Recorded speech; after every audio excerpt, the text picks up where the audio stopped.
Hello, everybody. Welcome back. I need to apologize for my absence, but I needed to take a few days away from the Harkles. I really needed to take a step away, as the unfairness and the awfulness of these two was getting to me. Well, today I'm going to take some time to talk about some of your emails and questions and give you my opinion or answers to some of those very questions. One of the emails I received was from C. C said that he saw the Queen in Bristol as a child, and like us, C is disgusted by Harry and Meghan's behavior. C's questions are mostly about the interview, and he asked for my opinion on the following. First one, we are being told that Harry and Meghan were not paid to do the interview and that they had no idea what questions would be asked. Yet some say the interview was scripted. I did some research and my answer to C is as follows. Meghan and the likes of Oprah are wizards when it comes to playing with words. I do not think Oprah paid them a lump sum to do the interview. Instead, I think there is a contractual agreement that Harry and Meghan will earn a percentage of the income of the sales of the program to other networks, and possibly a percentage of the ad revenue. From what I am being told, that is how it works. I truly cannot see Harry and Meghan willing or able to donate this money to Oprah and CBS, or that Oprah or CBS would expect them to. Secondly, I do not believe the interview was fully scripted in the sense that Harry and Meghan had to learn their lines in advance, but I do know that the questions were discussed and made available to Meghan beforehand, as it always is with such an interview. That gave Meghan time to think about her answers before typing, but I think Oprah did not fully expect the answers she got.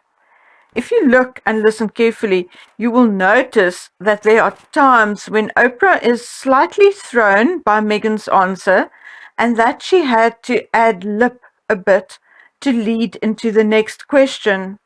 I personally do not think it was fakery or acting, but I think it was a genuine response. Second question, who has editorial control?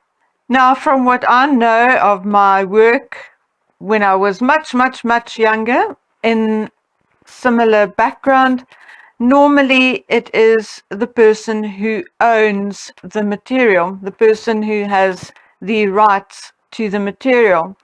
However, I went to the Publishing Board or PBS guidelines, which gives the guidelines for the United States. And according to PBS guidelines, the producer, in this case Oprah, is fully accountable for the program and no one else but the producer can exercise editorial control.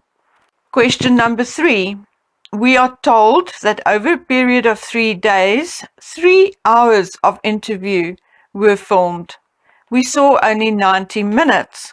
Is there more to come? And who dictates what? My answer, I heard and believe that there were 3 hours or even more taped.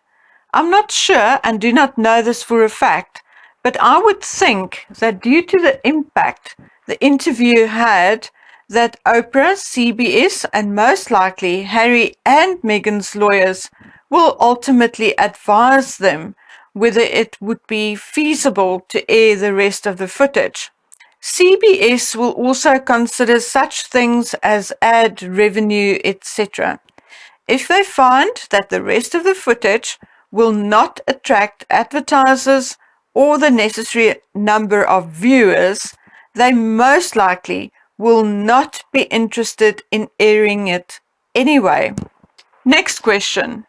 One of the main issues was the racism allegation. However, there is a discrepancy between what Meghan said happened and Harry's recollection. If Harry, Meghan, and Oprah are working together, why were the contradictory statements allowed to appear? Why was Harry's statement not cut out? Is this suggesting that Oprah has a separate agenda? My answer: I have no idea why Oprah allowed the contradictory statements. It is possible that Oprah has a separate agenda, but it could also be that Oprah was gaslighted and taken in by Meghan. Questions we also need to ask ourselves. How familiar is Oprah with the roles and duties of the royal family? Did she get legal advice on the content before it was aired? I heard, and this is just gossip that reached my ears, that Oprah is not too happy with Meghan and Harry at the moment because of the obvious lies which were so easily debunked after the interview. I think that she is feeling somewhat of a fool, and I think that is why she went on Gail's show to talk about the interview. A bit of trying to save face.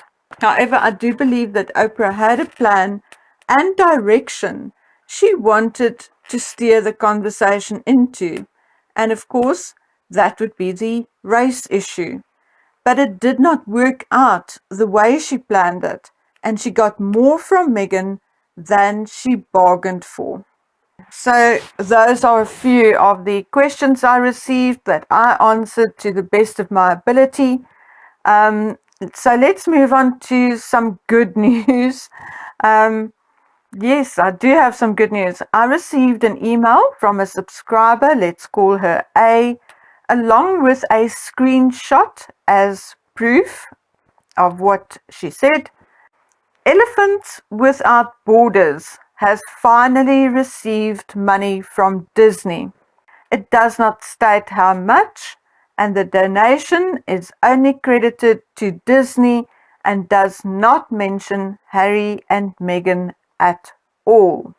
However, I'm glad that that happened, that Disney at the very least kept their promise, and that Elephants Without Borders finally benefited from whatever happened, whether it was part of Meghan's remuneration for her narration of the elephant video, whatever it was, at least Disney kept their promise.